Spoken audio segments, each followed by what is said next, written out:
नमस्कार, आप देख रहे हैं ग्लोबल इंडिया टीवी और आपके साथ मैं हूं हीना मेहता। आइए रुख करते हैं आज की तमाम बड़ी खबरों की ओर।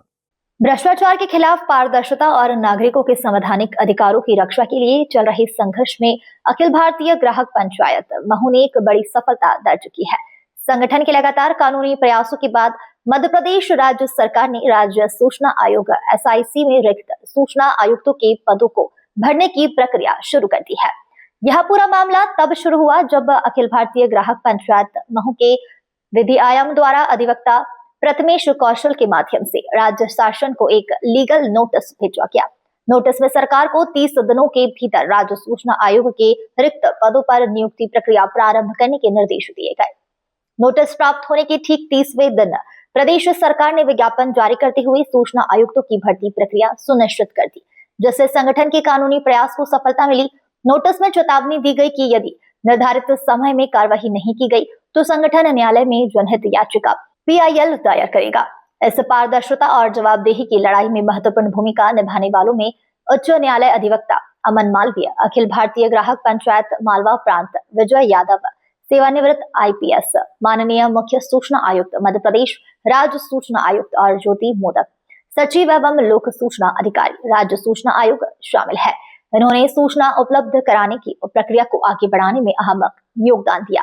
अखिल भारतीय ग्राहक पंचायत ने इस कदम को जनता के मौलिक अधिकार सूचना का आधार RTI की सुरक्षा के लिए बड़ी जीत बताया है, जो भ्रष्टाचार के खिलाफ संघर्ष में पारदर्शिता को मजबूती प्रदान करेगा। ग्लोबल इंडिया टीवी के लिए महू से श्याम खांडेकर की रिपोर्ट। पूरा मामला भ्रष्टाचार का, जैसा कि हम जानते हैं, सूचना का अधिकार कानून जो है वो भ्रष्टाचार के विरोध में अब तक आया सबसे कारगर हथियार है। और मध्य प्रदेश में जो राज्य सूचना आयोग है उसमें 10 पद स्वीकृत हैं, जिसमें से मात्र 4 पद भरे हुए हैं। 6 पद रिक्त थे और इसके कारण से 20,000 अपील का बैकलॉग लगा हुआ था। वहाँ पर 2-2 साल तक लोगों को तारीखें नहीं मिल रही थी। तो इसके लिए हमने उनको लीगल नोटिस दिया और उनकी तरफ 30 दिन की मोहलत दी थी कि यदि आप कार्रवाई नहीं करेंगे इसकी तो जो संविधान का अनुच्छेद 19A में ये मौलिक अधिकारों का हनन है और हम इसके लिए जनहित याचिका दायर करेंगे इंदौर उच्च न्यायालय में। और उन्होंने फिर जो हमारा लीगल नोटिस में जो टाइमिंग दी गई थी 30वें दिन उन्होंने विज्ञापन जारी कर दिया राज्य सूचना आयुक्त की। अभी आपने कहाँ कौन सी पंचायत कहाँ आवेदन लगाए, तो क्या क्या मामले खुले? हाँ, ग्राम पंचायत भगोरा में हमने आवेदन लगाया था। सूचना के अधिकार में हमने उनसे एक रोड की जानकारी मांगी थी, महेश चतर सिंह के घर से लगा करके चौपाटी तक। तो रोड का पेमेंट देखा गया तो 20% तक पेमेंट उनका फरवरी मार्च में हो चुका था और रोड नहीं बना था।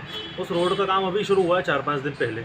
एक देवली करके जगह है वहाँ का रोड उन्होंने नहीं बनाया, उसका पेमेंट हो चुका था 15वें वित्त आयोग में। शासकीय भेरूलाल पाटीदार कॉलेज जो महू है वहाँ पे जनभागीदारी समिति केशबुक का उन्होंने हमें मना कर दिया देने से कि ये गोपनीय दस्तावेज हम आपको नहीं देंगे।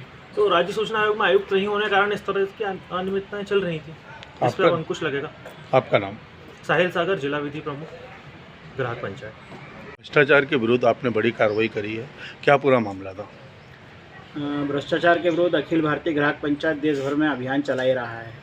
एक मामला ये आया था कि सूचना का अधिकार 2025 का उपयोग करके हम विभिन्न प्रकार की सूचना निकालते हैं जिससे भ्रष्टाचार पर अंकुश लगता है। परंतु देखने में आया कि मध्य प्रदेश में बहुत सारे सूचना आयुक्तों की रिक्त पद खाली पड़े हैं। बार बार आग्रह के बाद में भी शासन ने इस पर कोई कार्रवाई नहीं करी, तो फिर ग्राहक पंचायत ने उसको लीगल नोटिस दिया था, जिसको संज्ञान में लेते हुए अभी नोटिफिकेशन जारी हो गया है। 3 पदों पर रिक्ति के लिए विज्ञापन मध्य प्रदेश सरकार ने दिया है। तो क्या पूरा मामला था और किस मतलब को लेकर आपने पद जैसे देश भर में देखा जा रहा है कि विभिन्न पदाधिकारियों के, प्रशासनिक अधिकारियों के पास में नोटों के बंडल अथवा कुछ संपत्ति मिल रही है। ये कहीं ना कहीं मेहनत की कमाई तो नहीं है, ये सब भ्रष्टाचार से ही आती है। तो जब हम सूचना का अधिकार का उपयोग करते हैं, जैसे हम अगर उदाहरण के रूप में देखें तो महू के पास में एक पंचायत में एक रोड सरकार पंचायत की ओर से बनाई गई और उसका पेमेंट भी हो गया, परंतु फिजिकल जब देखते हैं हम भौतिक रूप में तो वो रोड नहीं है। ऐसा ही एक हमने और सूचना के अधिकार से एक बिल निकलाया तो उसके अंदर 58 रुपये फीट के हिसाब से उनने सूती रस्सी खरीदी। तो ऐसे बहुत सारे भ्रष्टाचार उजागर सूचना के अधिकार के कानून से होते हैं। BR अम्बेडकर यूनिवर्सिटी में भी हमने सूचना के अधिकार के अंतर्गत जब सूचना निकाली तो बहुत सारी नियुक्तियों में ऐसा लग रहा है कि उसमें कहीं ना कहीं अनियमितता हुई है। तो निश्चित है अनियमितता हुई है तो कहीं ना कहीं भ्रष्टाचार तो हुआ है। तो भ्रष्टाचार से लड़ने के लिए जो आरटीआई कानून है इसका उपयोग हम कर सकें, उसके लिए ज़रूरी है जिस विभाग में आरटीआई लगाते हैं अगर वो भ्रष्टाचार कर रहा है, गड़बड़ है, तो वो सूचना देने से मुकर जाता है, मना कर देता है या बहाने बनाता है। उसके लिए शासन की ऐसी योजना है, कानून में ये व्यवस्था है कि हम आयुक्त के पास जाएं, मध्य प्रदेश सूचना आयोग में जाएं। आयोग में अगर आयुक्त की नियुक्ति नहीं है तो वहाँ पर पेंडेंसी 4-4, 6-6 महीने की है, कई मामलों में तो साल भर की पेंडेंसी है। हमारे विधि प्रमुख अभी बताएंगे कि कितने केस पेंडिंग है।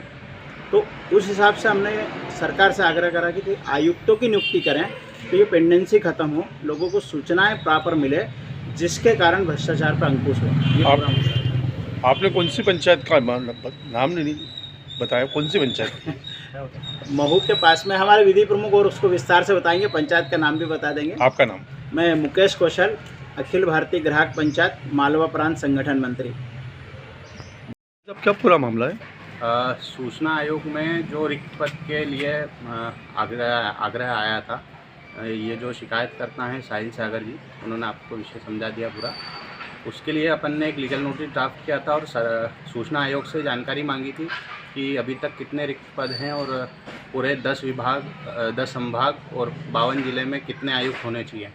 उसके 29वें दिन अपने को ये हासिल हुआ है कि रिक्त पदों पर उन्होंने वैकेंसी निकाल दी है। कितने दिन का समय मांगा था इन लोगों ने आपसे और कितने पद के लिए? हमने उनसे ये लिखा था लीगल नोटिस में कि 30 दिन के भीतर आपको इसका पूरा संज्ञान लेके इस पर कार्रवाई करनी है, अन्यथा हम याचिका लगाएंगे, जनहित याचिका। आपका नाम? प्रथमेश कौशल, हाईकोर्ट एडवोकेट, इंदौर।